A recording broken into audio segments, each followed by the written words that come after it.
दोस्तों, वीडियोस देख तो रहे हैं लेकिन चैनल को सब्सक्राइब करना भूल जाते हैं। अगर आप चैनल को सब्सक्राइब नहीं करेंगे तो ऐसे और भी इंटरेस्टिंग कहानियां आप मिस कर देंगे। तो चलिए जल्दी से चैनल को सब्सक्राइब कर लीजिए ताकि आगे जाके ऐसी और भी इंटरेस्टिंग कहानियां आप सुन सके।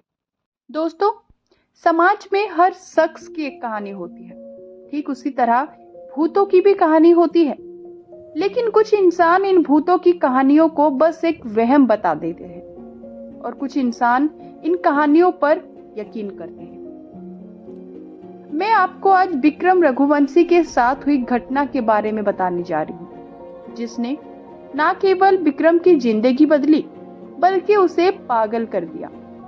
जानते हैं कि आखिर विक्रम के साथ हुआ क्या था। ये कहानी आज से 3 साल पहले शुरू हुई थी। विक्रम रघुवंशी और उसका दोस्त साहिल ने अपनी एक खिलौना बनाने वाली कंपनी खोली। दोनों को बच्चों से बेहद लगाव था। ये दोनों मार्केट में हमेशा से नए और यूनिक टेक्निक वाले खिलौने बनाने में जाने जाते थे। भारत का सबसे पहला रिमोट कंट्रोल हेलीकॉप्टर खिलौना इन्होंने ही बनाई थी। उस वक्त कंपनी में मीडिया के जमावड़े की तैयारियां चरम पर थी। कारण ये था कि विक्रम और साहिल की कंपनी ने एक अलग और खास खिलौना का आविष्कार किया था। इस खिलौने की खासियत ये थी कि ये खिलौना बस एक मामूली खिलौना नहीं बल्कि बच्चों को लुभाने का जरिया था। ये खिलौना बच्चों से बात कर सकता था। उसके सभी जवाब उस खिलौनों के डेटाबेस में मौजूद थे। इसे एक तरह का छोटा रोबोट की जगह पर रखा जा रहा था। ये खिलौना बच्चों से बात कर सकती थी, उनके साथ खेल सकती थी।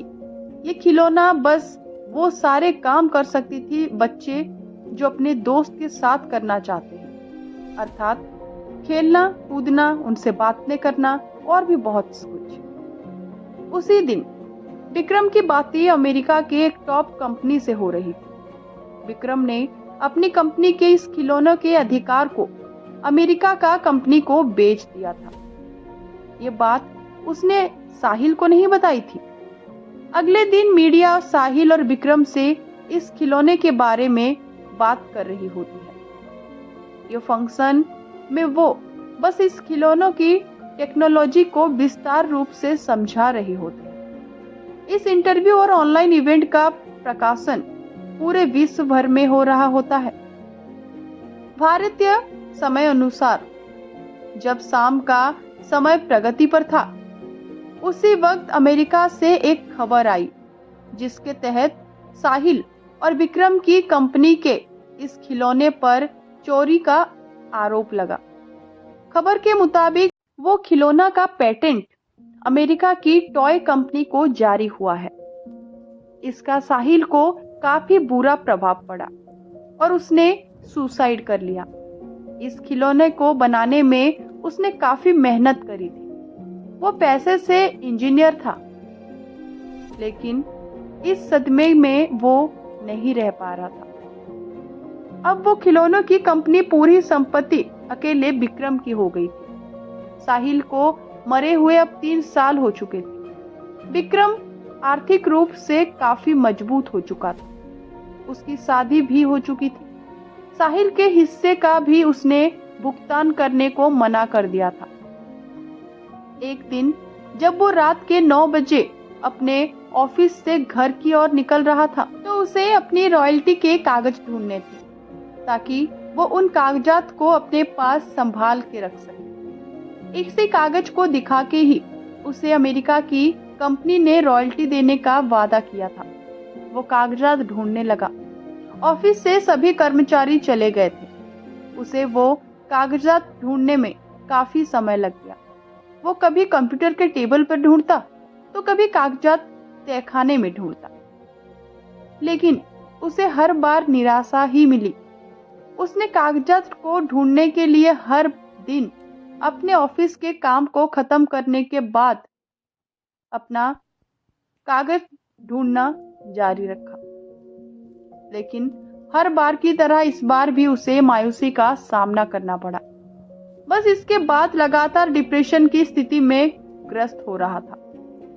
अमेरिकन कंपनी अब उसके रॉयल्टी पर भी ब्रेक लगाने में सक्षम थी। ये उस कंपनी का नियम था कि जिसे भी वो रॉयल्टी देंगे उसे हर 3 साल बाद रिन्यू करवाना होगा, जिसके लिए उसे एग्रीमेंट के कागजात दिखाने होंगे।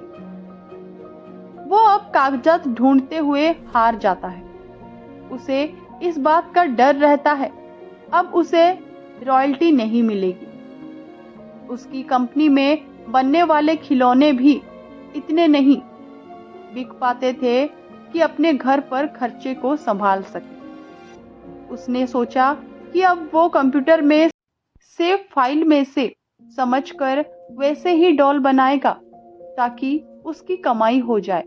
तकरीबन 2 से 3 महीने उसने घर में ना जाने का फैसला किया।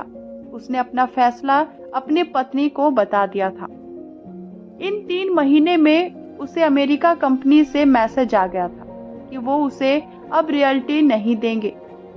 ये फैसला उसके लिए हैरान कर देने वाला नहीं था, क्योंकि इस निर्णय से वो पहले ही वाकिफ था। अपनी कड़ी मेहनत के बाद उसे अपने कार्य पर सफलता मिली। उसने वो खिलौना बना दिया। खिलौने में आधुनिक वक्त के मुताबिक कुछ नए टेक्निक का भी इस्तेमाल किया गया था। अपने परीक्षण में सफल होने के बाद विक्रम बेहद खुश था। इतने महीने के मेहनत के बाद विक्रम अपने घर जा रहा था। उसका बच्चा भी उसके इंतजार में राह देख रहा था।